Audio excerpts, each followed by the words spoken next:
Hello. It just occurred to me that, time being what it is, The Carp in the Bathtub is the book I would have been reading this week in class, and I would have been sharing gefilte fish and horseradish and matzah with the class so they can taste. We won't be sharing the food, but we can still share the story. The story takes place right here in Flatbush, Brooklyn, but it takes place a long time ago in the 1920s. But things haven't changed that much, as you'll see. The Carp in the Bathtub by Barbara Cohen, illustrated by Joan Halpern. Little picture. Carp's a big fish, and this was for Jean. When I was a little girl, I lived in an apartment house in New York City with Mama and Papa and my little brother Harry. And here they are on their stoop. Brooklyn.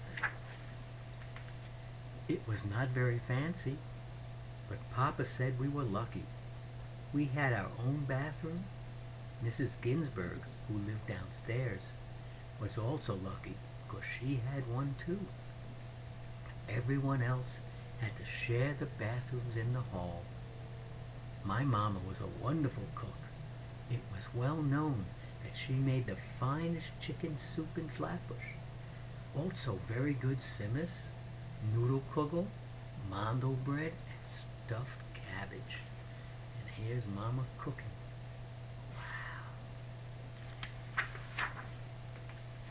But best of all was Mama's gefilte fish.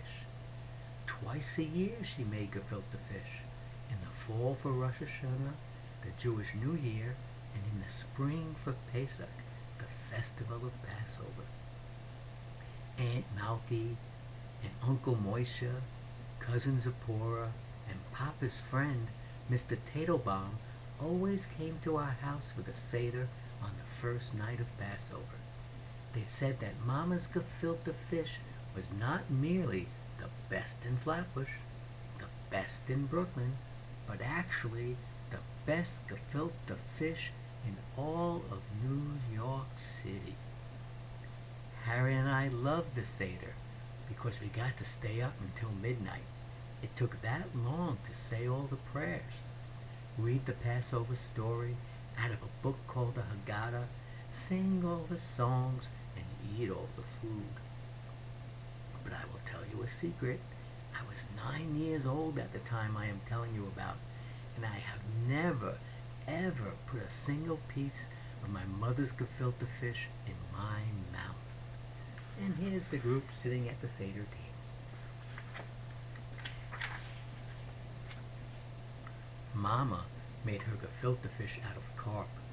For a day or two before Passover, carp was hard to find in the stores. All the ladies in the neighborhood had been busy buying it for their own gefilte fish. Mama liked to buy her carp at least a week before to make sure she got the nicest, fattest, shiniest one. But Mama knew that a dead fish sitting in the icebox for a week would not be very good when the time came to make gefilte fish. So Mama bought her fish live and carried it home in a pail of water.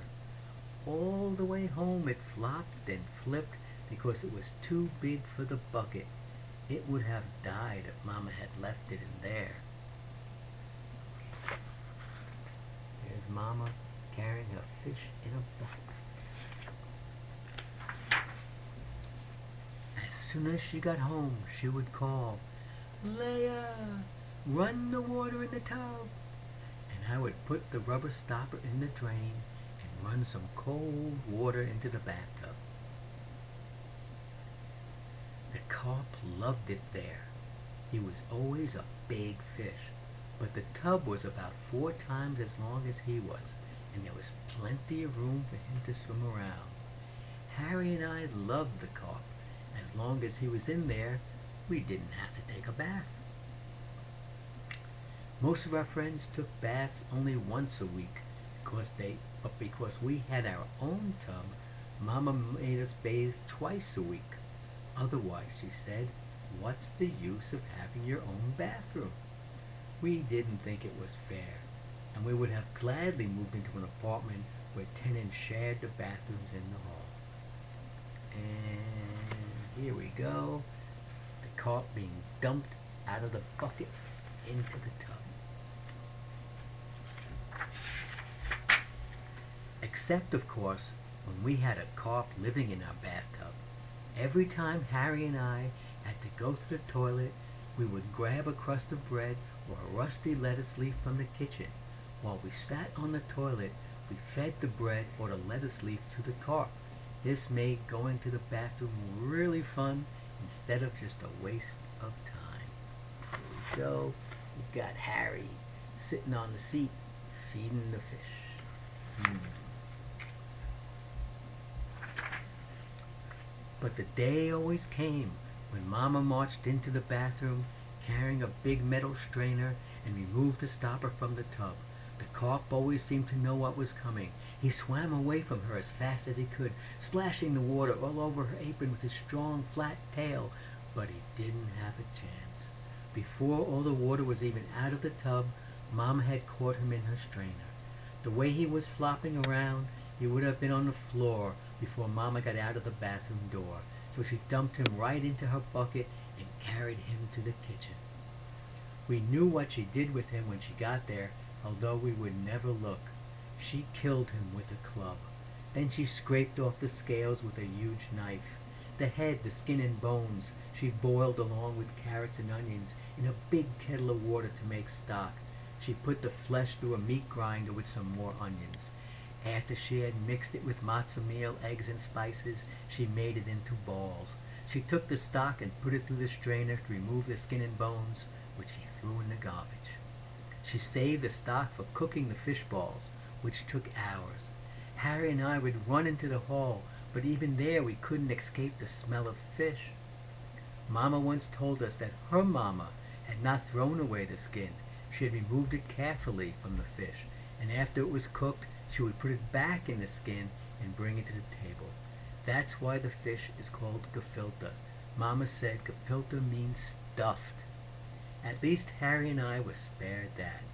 You can see why we never managed to eat gefilte fish on Rosh Hashanah or Passover. Would you eat a friend? The year I was 9 was the worst of all. Most people think that all fish are the same, but this is definitely not true. Some carp are much more lovable than others, and that Passover we had an unusually playful and intelligent carp in our bathtub. He was larger than the others too, because we were having extra company that year. Mrs. Ginsburg from downstairs and her unmarried daughter Elvira were coming up. Mr. Ginsburg had died 6 months before, and Mrs. Ginsburg just didn't have the heart to fuss and prepare for Passover. This particular carp was also shinier than the others. His eyes were brighter, and he seemed much livelier and friendlier. It got so that whenever Harry and I went into the bathroom, he'd swim right over to the end of the tub, near the toilet, as if he knew we were going to feed him. There was something about his mouth that made him seem to be smiling at us after he had eaten his bread crust and his lettuce. Okay, we'll stop now and continue in a few minutes.